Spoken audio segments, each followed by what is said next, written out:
अस्सलाम वालेकुम नाजरीन, दुनिया भर में देखने और सुनने वालों को जावेद महर का सलाम।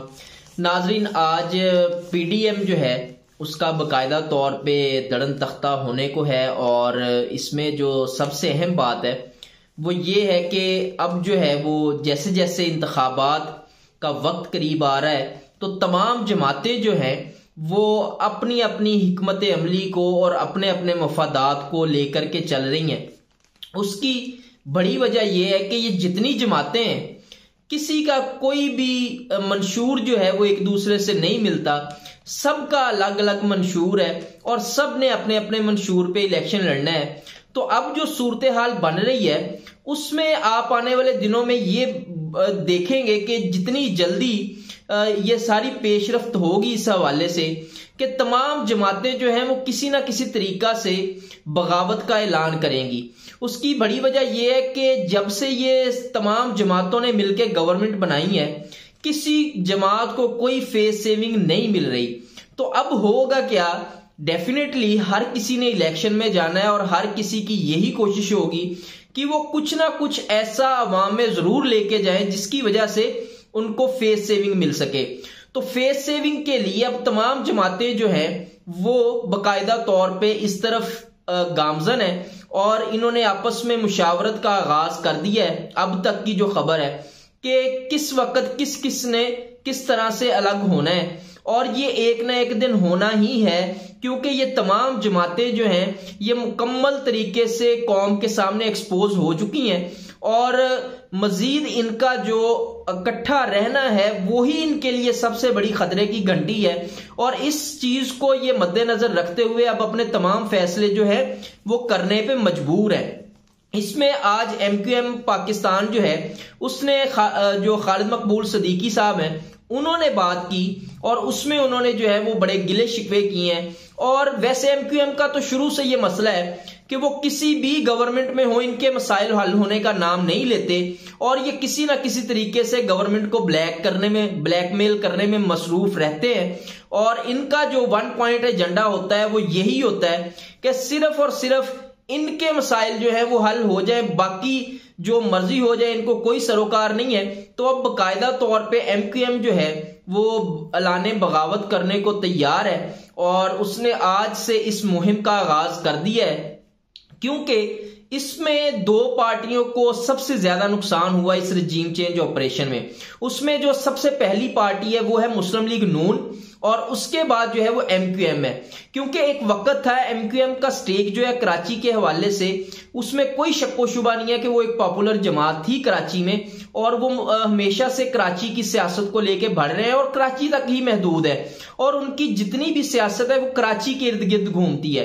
तो इस सूरत हाल में जितना सेटबैक MQM को हुआ है और वो इस चीज को बिल्कुल अब जो है वो बेयर करने के लिए तैयार नहीं है, क्योंकि जिस तरह से उनकी दुर्गत बनी है और जिस तरह से उन्होंने अपने आप को एक्सपोज किया है, स्पेशली इमरान खान साहब को छोड़ के, उस वक्त से लेके अब तक जो इनके अपने कारकुन हैं, अपने जो इनके नजरियाती लोग हैं, वो ही इनके साथ हाथ मिलाने को तैयार नहीं है। तो अब दोबारा से इनको फॉल करने की कोशिश की जा रही है और इनको मुतहद करने की कोशिश की जा रही है कि कुछ ना कुछ गेन किया जाए। लेकिन जिस तरह की सूरत हाल इनकी बन चुकी है, इनका दोबारा जो है वो इकट्ठा होना किसी काम नहीं आने वाला। और इस हवाले से जो आज खालिद मकबूल सदीकी साहब ने बात की उसमें उन्होंने कहा कि जी MQM जो है उसमें और पीपल्स पार्टी में मुख्तलिफ इश्यूज पर मुआहिदा हुआ था। बल्दियाती इलेक्शन में प्री पोल रिगिंग हो चुकी है, ये MQM पाकिस्तान इल्जाम लगा रही है, जबकि वो वफाकी गवर्नमेंट की और सिंध गवर्नमेंट के साथ मिलकर इस वक्त चल रहे हैं। लेकिन फिर भी उनके गिले शिकवे अपनी जगह पे मौजूद है, क्योंकि ये मैं आपको एक चीज वाजे बता दूं कि जैसे ही MQM ऑफ पाकिस्तान जो है इसका बकायदा तौर पे ऐलान होगा कि सब लोग इकट्ठे हो गए हैं तो ये गवर्नमेंट से लहदगी का ऐलान करेंगे, क्योंकि इनके पास फेस सेविंग का एक ही रास्ता है और वो रास्ता यही है कि ये जितनी जल्दी जो है वो अपने आप को इस गवर्नमेंट से अलग कर ले। तो इस हवाले से उन्होंने मजीद बात की और इसमें उन्होंने कहा कि जी अगर हल्का बंदियां ना हुई तो हम सड़कों पे होंगे और बल्दियाती इलेक्शन में धांधली का खदशा है। धांधली का खदशा किससे है इनको? वहां पे तो पीपल्स पार्टी की गवर्नमेंट है, जिनके ये साथ आजकल जिनके बगल बच्चे बन के ये आजकल घूम फिर रहे हैं, वहां पे तो पीपल्स पार्टी की गवर्नमेंट है, तो इनको वहीं पे धांधली का खदशा है। और इनको भी पता है कि एमक्यूएम और पीपल्स पार्टी कभी इकट्ठे नहीं चल सकते।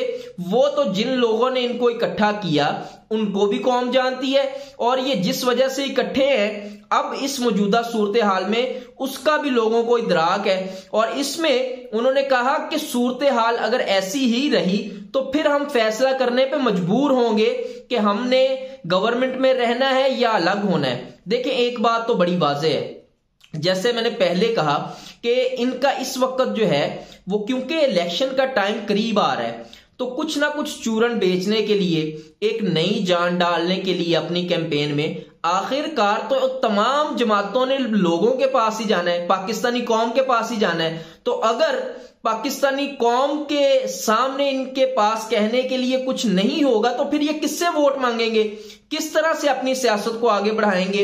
हुकूमत में रहने या ना रहने का फैसला जो इन्होंने कहा कि कारकुन करेंगे, हमारे कारकुनों की तो आपने आज तक सुनी नहीं है। कारकुन तो आपके बेचारे तशद्दुद बर्दाश्त करते रहे, माजी में उन्होंने जिस तरह से एक तशद्दुद की सियासत का सामना किया, उनका तो आपने बिल्कुल ख्याल नहीं किया। आज तक कराची के लिए इन्होंने किया ही कुछ नहीं, टूटी फूटी सड़कें। हमेशा ये हर पार्टी के साथ इक्तदार में आ जाते हैं लेकिन कराची के लिए कुछ नहीं करते, क्योंकि इनके अपने जो मसाइल हैं वो और तरह के मसाइल हैं, तो ये उन्हीं को लेकर के जो है वो चलते हैं। बाकी ये इनका कोई एजेंडा नहीं होता, कराची की बेहतरी कोई इनका एजेंडा नहीं है। क्योंकि अगर कराची की बेहतरी इनका एजेंडा होता तो अब तक जो है वो कराची में तो बहुत सी तब्दीलियां आ चुकी होती, लेकिन आज भी सूरत हाल वही की वही है। और इसमें उन्होंने जो सबसे अहम बात की, उन्होंने कहा कि जो हमारे बगैर इंतखाबात हैं कराची में, उनकी कोई हैसियत नहीं है। अब जनाब एमक्यूएम और खालिद मकबूल सदीकी साहब, बात यह है कि अब आप कराची की अवाम में जाके तो देखें, अब कराची के लोगों में आपकी कोई हैसियत नहीं है। मामला यहां तक जा पहुंचा है, कराची के लोगों ने जिस तरह से आपको मुस्तरद किया है, आप तो मिल मिला के को 5-7 हजार वोट से आगे नहीं जा सके। ये जो कराची में इलेक्शन हुए, तो आप कैसे कहते हैं कि आपके बगैर इंतखाबात की कोई हैसियत नहीं है। अब आपकी कोई हैसियत नहीं है। असल बात यह है कि आपकी कराची में कोई हैसियत नहीं है, कराची के अवाम में कोई हैसियत नहीं है, और आपका ये जो रोना धोना है ये कभी खत्म नहीं होगा, ये चलता ही रहेगा। आपने हमेशा मफादात की सियासत की है, अपने जाती मफादात को आगे लेके चले, इसका हिसाब जो है वो आपको कराची की अवाम जो है वो आपसे जरूर लेगी। और दूसरी तरफ जो इमरान खान साहब हैं, उन्होंने आज अहम इंकिशाफात किए हैं, और उन्होंने जो बात की है उसमें उन्होंने जनरल बाजवा के हवाले से एक और अहम इंकिशाफ किया है, और इसमें उन्होंने जनरल बाजवा से रिलेटेड और बातें की हैं। उसमें उन्होंने कहा कि हुसैन हक्कानी को अमेरिका में जनरल बाजवा ने हायर किया मेरे खिलाफ लॉबिंग के लिए और अपनी तशहीर के लिए। हुसैन हक्कानी जो है वो ये सारा कुछ करता रहा। उसके बाद उन्होंने ये भी कहा कि डोनाल्ड लू को पाकिस्तान से सबक पढ़ाया गया। आपको पता है कि जब रजीम चेंज ऑपरेशन हुआ और उसमें जो अहम किरदार थे वो डोनाल्ड लू थे, जिसने धमकी दी थी कि अगर आपने प्राइम मिनिस्टर ऑफ पाकिस्तान जो उस वक्त इमरान खान साहब थे उनको ना हटाया तो आपको जो बहुत से कॉन्सिक्वेंसेस हैं, बहुत सी मुश्किलात का सामना करना पड़ेगा। तो ये डोनाल्ड लू ने उस वक्त कहा था, और उसी को लेकर के ये इमरान खान साहब ने अब स्टेटमेंट दी है। उसके बाद उन्होंने कहा कि एस्टेब्लिशमेंट ने आज उन्होंने फिर से एक दफा बहुत बड़ी बात की है, और ये बात जो है ये तो फिर उन्हीं चीजों की तरफ लेके जा रही है कि एस्टेब्लिशमेंट अपनी रविश बदलने के लिए तैयार ही नहीं है। ये जो उन्होंने बात की है ये एक बहुत बड़ा सवालिया निशान है एस्टेब्लिशमेंट पे। अगर ये इस तरह से है कि एस्टेब्लिशमेंट ने हमारे 3 अरकान को एतमाद के वोट में न्यूट्रल रहने का कहा, ये इमरान खान साहब ने आज कहा है, और इसकी बहुत बड़ी हैसियत है, क्योंकि एक तरफ सर पे एतमाद का वोट है और दूसरी तरफ अरकान को अगर न्यूट्रल रहने के लिए कहा जा रहा है, तो ये एस्टेब्लिशमेंट पे बहुत बड़ा सवालिया निशान है। और अगर इस तरह का मामला है तो ये एक और खौफनाक चीज है। उसके बाद उन्होंने जो एक और सबसे अहम बात की वो ये की कि जनरल बाजवा जो है वो कमर में छुरा घोंपते रहे और साथ में हमदर्दी भी करते रहे। मतलब क्या, मुनाफकत करते रहे, जो बात थी वो पीछे कमर के कुछ और करते रहे, मुंह पे कुछ और करते रहे। तो ये बिल्कुल इसमें वजन है, क्योंकि जिस तरह का खेल रजीम चेंज ऑपरेशन के बाद से खेला गया है पाकिस्तान के साथ माफ कीजिएगा, उसकी तो कोई मिसाल ही नहीं मिलती। उसकी तो मैं समझता हूं कि भरपाई करना नामुमकिन है और ये पाकिस्तान की तारीख में हमेशा याद रखा जाएगा। उसके बाद उन्होंने और भी बहुत सी बातें की और इसमें उन्होंने जो बिलावल भुट्टो थे उनके ऊपर भी तनकीद की और उनको कहा कि अफगानिस्तान के बारे में तो इसको कुछ पता ही नहीं है। बात बिल्कुल ठीक है, बिलावल को तो पाकिस्तान का कुछ पता नहीं है, पाकिस्तानी अवाम के मसाइल का पता नहीं है कि पाकिस्तान के अवाम के मसाइल क्या हैं, तो इसको अफगानिस्तान से कैसे पता होगा।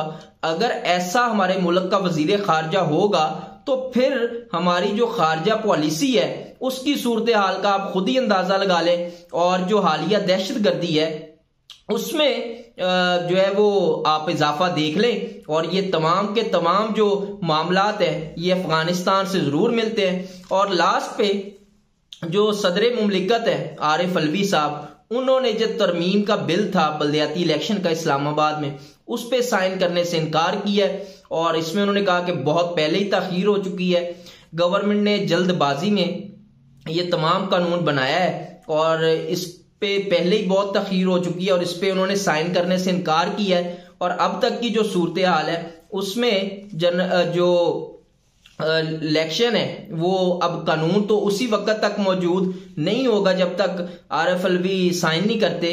और एक सवालिया निशान और भी है इस पे, वो ये कि जो अदालत है उसका जो हाल किया है और उसके फैसलों को जिस तरह से इस वफाकी गवर्नमेंट ने और पीडीएम गवर्नमेंट ने घर की लौंडी समझ लिया है अदालत को। और जब से जस्टिस अतर मिनल्ला इस्लामाबाद हाई कोर्ट से गए हैं तब से उन्होंने समझ लिया कि हमें कोई मसला नहीं है, इस्टेब्लिशमेंट हमारे साथ है तो हमें किसी से डरने की जरूरत नहीं है।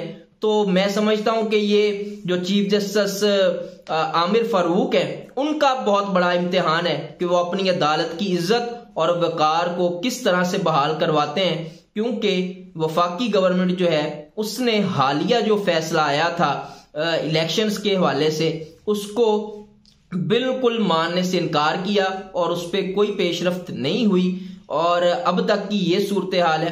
तो आज तक के लिए इतना ही, मिलते हैं इंशाल्लाह अपने अगले व्लॉग में कुछ नई खबरों के साथ, नए तजज़ियों के साथ। अपना और अपने इस चैनल का ख्याल रखिएगा। पाकिस्तान जिंदाबाद।